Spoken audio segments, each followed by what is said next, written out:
Billy Ray wrote an incredible script. It just felt to me like if Rod Serling were still here and still writing, that this is the kind of thing that he would have written. I knew it was something that, in the right hands, done, A+, it could be an incredibly intense and fun ride. Billy Ray was a screenwriter we had long admired, and he had been thinking about World War II and the young men who were soldiers in World War II and how they had to accept an incredible amount of death around them as a commonplace occurrence, and he thought that that was a really rich and sort of unmined area for a genre film. Boys, you keep worrying about dead bodies, you're gonna be one. It's something that is thrilling with characters that you deeply care about and that surprises you every step along the way. That, just when you think you have a handle on it, manages to upend your expectations. What the hell is this? Is it a dog, maybe? Markel Smith came on to do some great work on it when Billy was busy with his TV show. They sent me a really fun draft that Billy Ray had written, and it was such a cool world, and I just loved kind of the mix of genres that it was. We were very lucky to work with Billy Ray and Markel Smith on this. They're really brilliant writers in many genres. And it's always great to collaborate with anyone, but JJ especially. His brain works on a little different level, so he sees things that I would never find on my own. It was actually in a conversation with Mark, the screenwriter, where I got to realize how this movie has evolved, and as it's gradually been revised and revised, it's become all about kind of developing this theme of the human side of war, and the monsters kind of serve as a sort of metaphor for that. And it's the theme of humanity plays against this kind of weird supernatural backdrop, which is, I think, really cool. Ultimately, we got a script we were really excited about. Billy is a relentless writer and kept pushing and making it better and better. On, off, on, off. It looks better when it does that. Yes, good, I like it. And then we were fortunate to find Julius Avery, who we brought on to direct it. My grandfather was in the Second World War, and when I was a little boy, he had this amazing photo album of all his adventures, and he would sit me down, and I would sit on his knee, and he would show me these pictures. And even then, I kind of got that this was something much, much bigger than him, and I could feel the weight and the heaviness of the bigness. So sitting on my grandfather's lap and looking at these photos was the beginning of the journey, in the sense that ever since then, I'd wanted to make a war movie. It's the bridge east of town, it's our rally point. It's not recreation of history. It's not how it happened exactly. We're living in a bit of an alternate universe. When we were casting this movie, I was reminded that the paratroopers in this movie would all be white if we were historically accurate. We cast blind, and the main thing was, I just selfishly wanted to cast the best actors for the role. Well, there might not have been black guys in this unit, but there also weren't zombie monsters that were being created under, churches either. And why should we be historically accurate about one thing if we're making a story up about, Nazi zombie monsters? So I thought, well, let's open it up to anyone, and we did, and we were incredibly lucky to find an amazing cast. I love when we get to cast up-and-coming people and really give some rising stars a break. Obviously, the Ford and Boyce relationship was where we started, and since those guys were so critical and their relationship was so critical, we're really looking at them as a pair. We always kind of knew we wanted Wyatt Russell. He was someone that Julius and we had talked about for a long time, and we tested a few people for Boyce and sort of see what the chemistry would be with Ford, and Jovan just blew us away. You just care about him. You see his face, and you just feel like you could be him. You connect to him in a way that, is really rare, I think, in actors. 13, leave me take 2. Is that what you always scribbling about? Jesus, Dawson. I didn't think a hick like you knew enough letters to make a sentence, much less a fucking book. My mama writes up cookbooks for the church back home. I figured I'd try it out here. We wanted to cast age appropriately. I mean, a lot of war movies that I've seen have 40-year-olds and guys in their late 30s playing roles that, in actual fact, were really young guys, like guys in their 20s, 19 sometimes, even younger when they lied about their age. So I wanted to cast a bunch of guys that felt like they were in their 20s, and that was a big win for me. This is a very large project, and it's very ambitious, and Julius is the perfect director for it because he's, for lack of better terms, he has the balls to do it.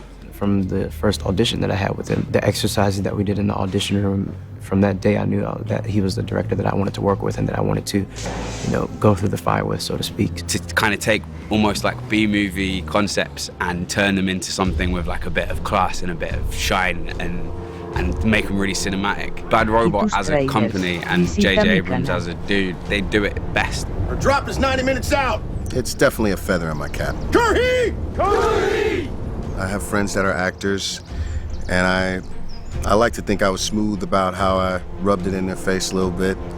You know, I'm going off to London to work on a J.J. Abrams picture. J.J. is creating these wonderful worlds with magic and mysticism, but also with love of history. I've been equating this a lot to Indiana Jones and things like that, because you have this very realistic world, but then this added bonus that only J.J. can do. Bad Robot is one of those companies you really want to work for because you know that it's going to be big, it's going to be entertaining, it's going to be great characters, it's going to be a great story, and the whole production team behind camera is some of the best in the world. It involves a lot of research for me because I'm really interested in creating worlds that are very realistic, and even with a film like this, which has a fantasy element, I think it's important that it comes out of reality. So the process for me is always about solid research at the beginning. The prep was quite short. We were thrown in the deep end pretty much to start with. So there's, 6 or 7 main sets of the film, but they were all needed to be fully designed and signed off on and off to the construction to be made within week 4. So that was a tricky thing. Biggest challenge? Building this in 10 weeks was the biggest challenge, yeah. The steel thing should not be there. Julius has quite an impulsive way of working. You know, he likes to sort of turn up into a set and feel it, and then, you know, ideas start to come on the day. So, you know, you have to kind of take that on board. You know, we made a lot of models and we did a lot of concepts, and we tried to sort of portray as much as we could to him before he arrived. I think we've managed to do that quite well, and given that, you know, there have been lots of sort of, you know, we've had actors ill and we've had sort of weather problems and all kinds of other things that have meant the schedule's chopping around, we've managed to stay sane, just about. 16 take 6, B camera mark. A lot of an actor's confidence comes in the fact that they're cool with their clothes, they're cool with their costume, they're cool with their shoes, and the last thing they want to do is be worrying about whether that's right. Anna Shepherd was amazing to work with. She's, I think, one of the best period costume designers in the world. She's done everything from Inglourious Basterds to Schindler's List, you name it. She did Band of Brothers. I was very into making sure the costumes felt authentic, real, lived in, and she stood there with me whilst I fussed over every stitch and was very supportive in making sure that I was happy with the authenticity, even right down to how patches were put on, because the soldiers themselves put them on. They did it with different stitch and different techniques.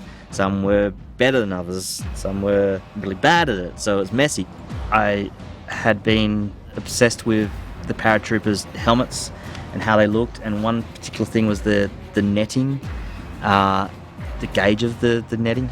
I was very particular on, and I said, you know, I really love the netting, the gauge of in Saving Private Ryan. She said, oh, okay.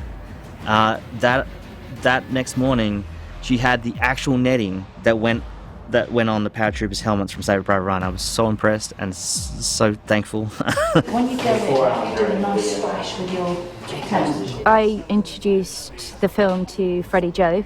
He's tough, he's really tough, but you know, he just gets the best out of people, you know, and making actors look like soldiers, making them look like the real deal. They wanted the actors to be Army, act Army, look Army, paratroopers, so I agreed to sign on, and then basically flew out here on a Monday, and Tuesday started training. You know, he's a military man, and he's been in action, and he has that experience, and he was able to educate them about the harsh realities of armed combat. There was really no hiding for them, because I was on top of them 24/7.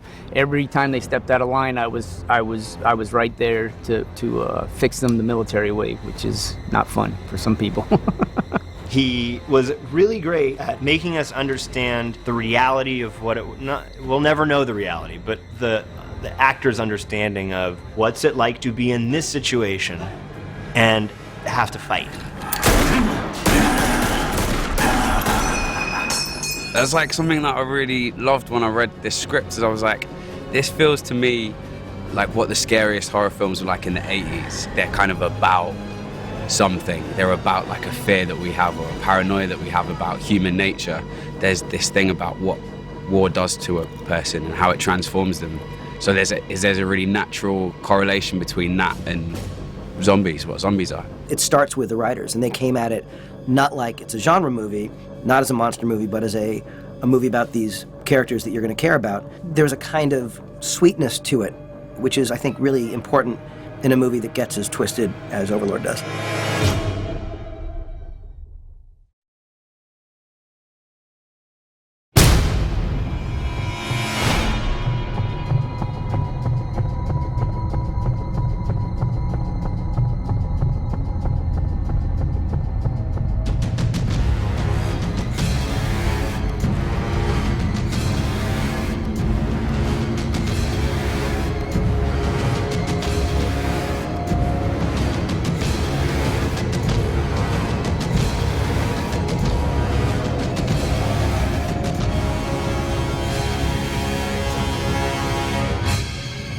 We're just now getting into the third act, which, you know, as you get into the big action stuff and pushes further into genre, it's, you know, the line between great and silly is very thin, and so hopefully we're staying on the right side of it. Mark L. Smith and everyone at Bad Robot, JJ included, we really fought to try and keep the emotion, especially when you're going into the final parts of the movie and you're about to go into some big set pieces and a lot of explosions, a lot of whizzing bullets passing by. If you don't care about your characters, then you switch off. Alright, here we go! If you don't care about these people, then it's all for naught.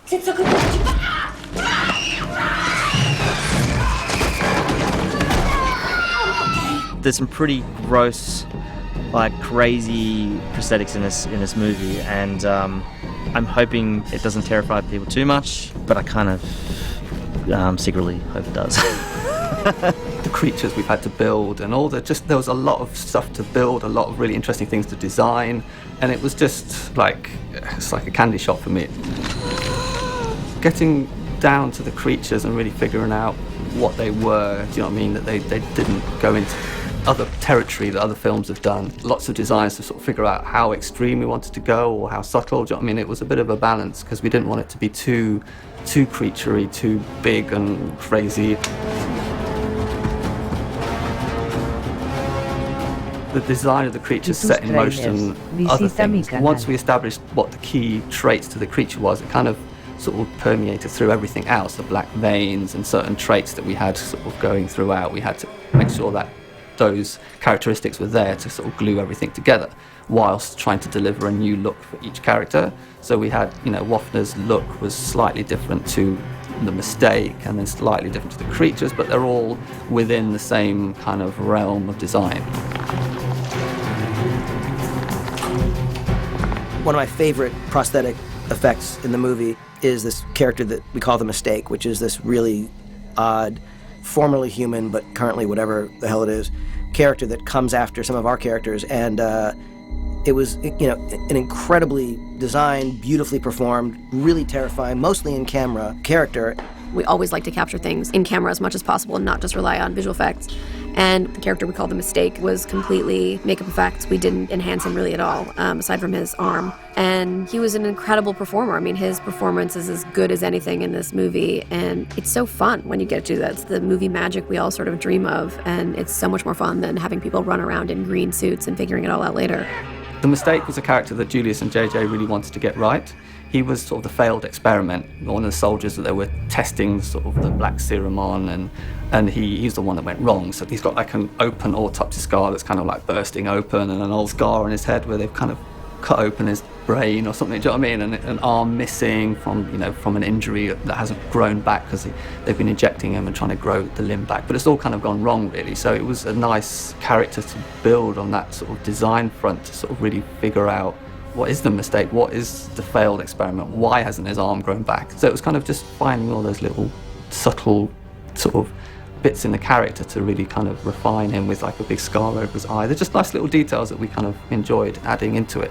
And it was a big makeup for us. It was sort of like full upper torso body cast for the actor and head and arms, a whole chest, a whole kind of head prosthetic with bald cap and hair punched in. It was quite a big number for us. So it was one of my favorite things to sort of design.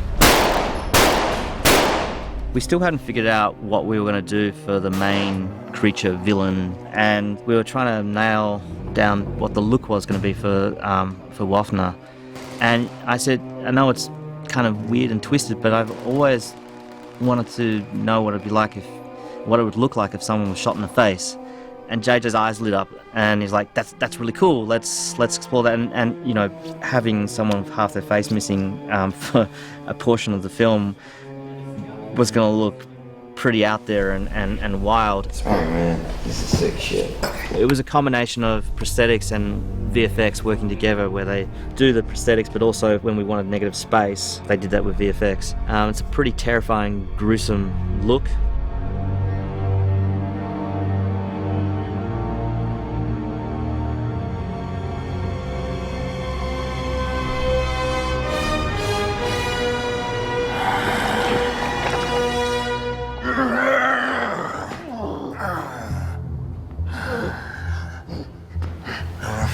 I don't have any of your rope. It wasn't one thing. It wasn't just the prosthetics, which were really great. It wasn't just the visual effects, which were terrific. And it wasn't just the performances, which were awesome. It was sort of this combination of all of that under Julius's, eye, to make sure that you really felt like this was something that was physical and real, that this wasn't, some creature put in later in CG. That's the thing I love about it, is all physical based. And one of my favorite movies, actually featuring our star's father, Kurt Russell, was The Thing. And when you watch The Thing, the John Carpenter film, the work that Rob Bottin, the special effects makeup artist, did in that, it was physical stuff. It was right there. It was happening. And that was before CG was even really a possibility. The thing I loved about this is it felt like it lived more in that world, where it was about what is physically possible and then what can we do to augment later, as opposed to let's just shoot something, a plate with nothing there, and put it in later. So I really loved, watching it come to life was a combination of seeing the designs being applied, seeing the performances, later on seeing the CG work that was done to enhance some of the stuff, but it was all based on what was being done in camera.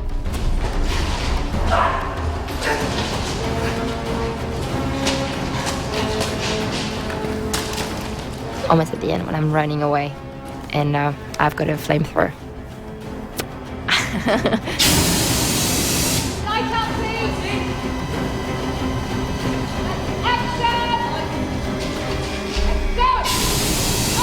This to shoot was very amazing. The heat of the flamethrower is very...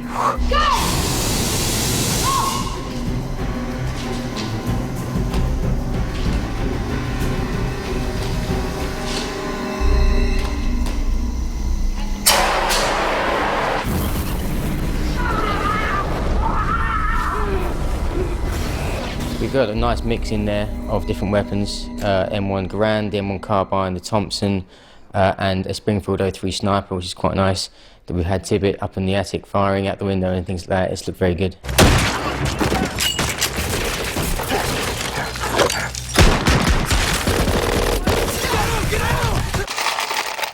Probably 20 rounds.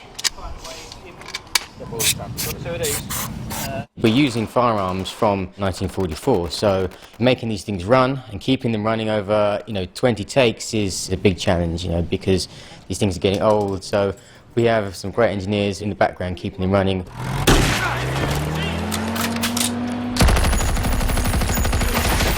The big problem is, it's fine to have one, but for this, you have to have backups and you have to have spares, so we have three. We have to have at least 3 running at all times, just in case one goes down and we have a second unit running. So the challenge isn't just finding the weapon, it's finding 3 that are looking exactly the same and that are all working perfectly. Don't stop shooting! It's a 2-person gun, you bastard! Shit! I think the most rewarding part is when we get a 70-year-old gun firing and it fires absolutely perfectly for 20 takes. I think for us that's the most rewarding part of it, I'd say. Kind of as they all run towards us, we go in on him. And then overshadow up here. And that's good. I just we put him and he went to the so then you like bring over off. Straight back. That's right. Our mouthpiece going in. Thank you. We'll stand by. We'll be absolutely ready. Y tus trailers, visita mi canal.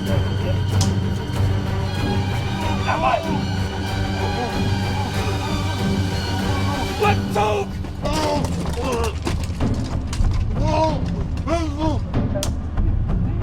Let's go!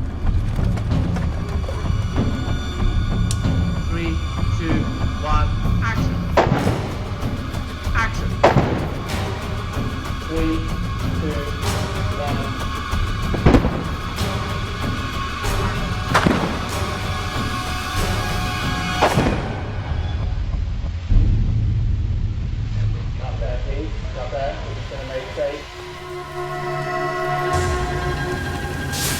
I think I'm done with this. Thanks.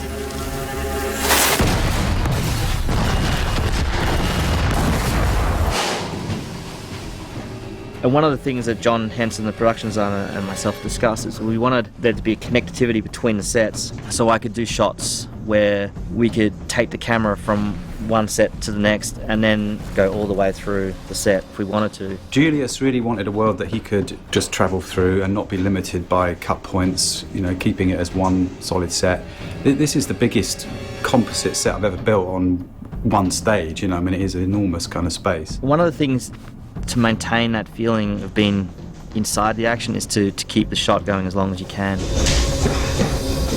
I mean, Jovan has had some challenging action to do that we've asked him to do, you know, within safety parameters, but still really physical stuff, and just totally embraced it, giving it his everything, even when he's hurting and, you know, tired.